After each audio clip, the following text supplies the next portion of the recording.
You bet. Thank you, Shelley.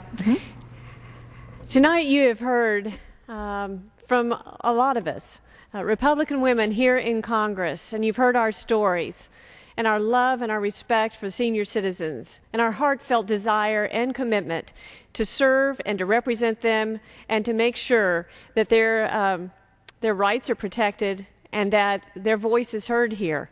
You've heard how we have had proactive plans put forth here in the House from our group to address Medicare and to preserve and protect it for the future. You've heard how we care about Social Security, and we're not going to take it away. We want to make sure it is there for future generations. You've heard of our concerns for Alzheimer's and the other diseases that are ravaging our aging population, and our desire and our commitment to move forward and make sure that those are addressed and that we make sure and find a cure there.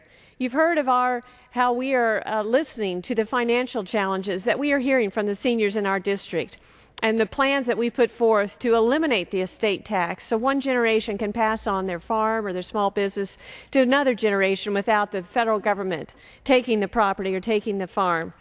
And you've heard our commitment to veterans and to those who have sacrificed so much so that we can stay free. And we're going to honor those commitments and those sacrifices.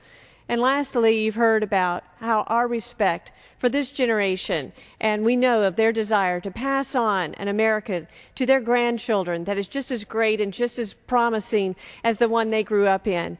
We are committed to making sure that we rein in our runaway federal spending here. We keep our fiscal house in order as a country, and that promise is alive and well for their grandchildren.